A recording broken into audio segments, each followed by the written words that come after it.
sketch, improv, and stand-up comedy, Bad Dog knows how to help people master the art of funny. Alia, tell me about the history of this place. So Bad Dog Theatre was established in 2003, so we're celebrating our 20 years next year. We actually were Theatre Sports Toronto, established in 1982, so we're celebrating a big one this year, so it's 40 years.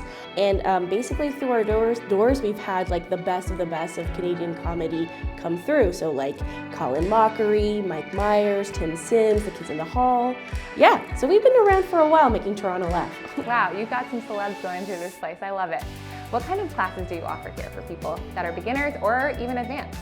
So first off, improv. So our foundation series is probably our most popular, and it's what people come seek us out for. And that teaches you the basics of yes and, listening, collaborating as a team. One of my favorite things about the foundation series is that it teaches you to embrace failure, which ultimately is the most important thing that this teaches you. Is that it's really hard to fail. It's hard to fail, but it's okay, and it can be fun and it can be funny. We also have writing classes, so for folks who want to try their hand at comedy writing, like SNL style sketches, or stand-up comedy for those who want to, hit a JFL stage one day.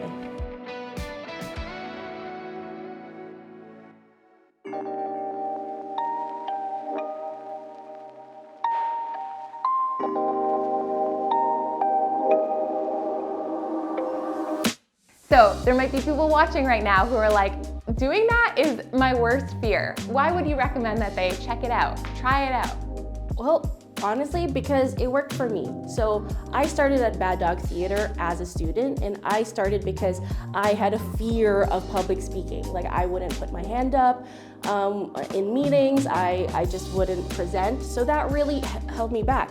But ever since I started improv, I may stumble in my words, but I've learned the skills to get to the point. Doesn't matter how windy the way is, ultimately we'll get from point A to point B. No matter how long it takes to get there. No matter how long, exactly. And if people are watching right now and they don't want to perform, but they actually want to watch one of your shows, how can they do that and buy tickets? Yeah, so we're celebrating 40 years of theater sports, so we're bringing it back weekly on Fridays at 7 at Comedy Bar. So check out baddogtheater.com to find tickets to theater sports. Okay, well I'll be definitely checking out one of those shows, and maybe one day I'll have the guts to actually perform in front of an audience. But for now, I'm just going to take classes and see how it goes. Great.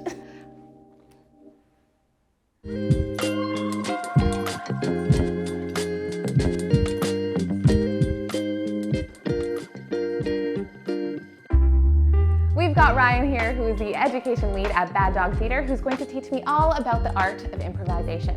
What makes a good improv show? Well, the basic building blocks of any good improv scene is the concept of yes and. So agreeing on the reality that we're creating together and then adding something back. It's not enough to just say yes. We really need to give that complimentary add-on at the end. Otherwise, we're not going to go anywhere. Okay, so what if you say yes and then you have a humiliating performance on stage? How do you recover from that? Yeah, I can definitely speak from experience here with regard to the humiliating experience. I think that generally speaking, those rules will lead you into better scenes to begin with, so you're already in a bit of a better place than you might be if you're not agreeing with the person you're on stage with.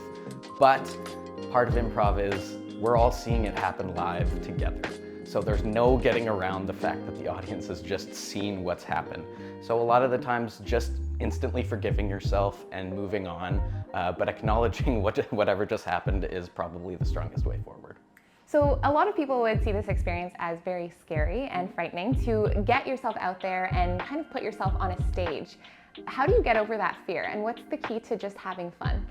I think that part of the joy and the beauty of improv is that you don't necessarily have to perform on a stage to get the benefit. There's a lot of people who take classes with us for a variety of reasons. Maybe they just want to be better at public speaking.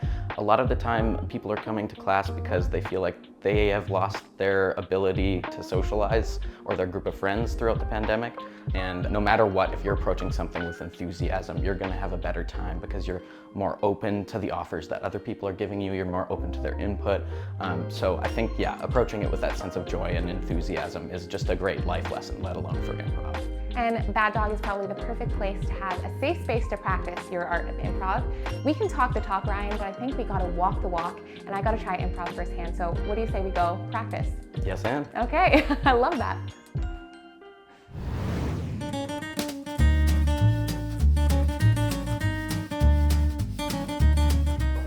Ryan, it's time to learn the basics of improv. What are some essentials that I need in order to perform later? Totally, yeah. So two of the things that we're gonna run through today are yes-anding, which as I mentioned before is the basic building block of improv, and some object work. Okay. So we're gonna work on naming some objects that don't exist. So That's difficult. It is, yeah. So for example, I'm going to pick something up, and your only job is to say thank you, and then name whatever the object is that I'm giving you. Okay, cool. Okay, all right. So yeah, let's just start right there. Thank you for this lightsaber. No problem. Hey. Oh, wonderful. Thank you for the video camera. No problem. Michael, my longtime classmate, I just figured I'd get into filming, and it's fun to do that. Perfect. Yeah. You did all the work there. Look at you go. Didn't even give you an opportunity. That's okay. You did all the heavy lifting. Thank you. You're welcome. Yes-anding. Also done. I mean, in a certain yeah. sense, because we are giving something, you're accepting what it is, and then adding something on top. So it's sneaky. We got kind of two exercises in one Oh, day. I didn't even realize you were doing that. That was really good. My gosh. Thank you so much for the gold bar. Oh, I have a lot of money, so you need it because you are poor. Thank you. Yeah, I do need it. Thank you so much. Wow. Ryan, thank you so much for teaching me the essentials. I think it was really key, even though it felt a little awkward and weird, but I felt really good about it too at the same time. So I think it's time for a show. Absolutely. Let's do it. So from our lovely audience, could I get a relationship you might have between two people? Like, you know, they both go to the same yoga studio all the time, or siblings, or... Barista and a customer. Whoa, I was gonna say the same thing. Oh my god. Barista and a customer it is. Barista and a customer it is. Okay, great. So we'll take you to the scene in 3, 2, 1. Hey. Jane, you're back. Yes, I am. Every day, same time. Same order. Every day, same time, because I hate any other time of day. Oh, wow. I take it you're not having a good morning. No, thank you. Well, I hope that this coffee helps. More specific. I hope that this non-fat, half-sweet oat milk latte helps. More specific. I hope that this half-sweet, fully organic, free-range milk, non-fat oat milk latte helps. Well, Chad,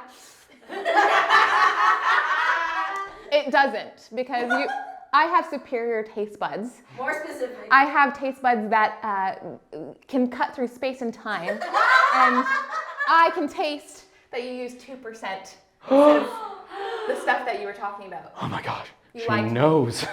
Oh. I'm so sorry, Jane. It's just that we ran out of non-fat milk, and I knew that. It's just that I accidentally spilled it all over myself in the cooler, and then I had to bike home really quick, and I only had one shirt left, and I had to come back. Now I smell like milk. You do smell like milk. I'm so sorry. And not only do you smell like milk, Chad, you also feel like milk. What? I guess there's only one thing left to do. I'm gonna hang up my apron. Well, Chad, it's been nice knowing you. Are you taking over?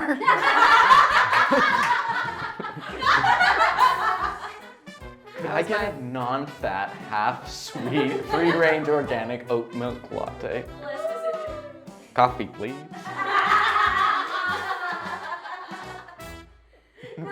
Thank you. That was Good great. stuff. You're a natural. That was super fun. Well, thank you so much for just having this full experience today. You guys have been great, and I love the audience. I think the audience really makes it real. Yes, it's much more fun. Yeah. That's for sure. If you want to get the same experience I got today, and maybe even better, go to baddogtheater.com.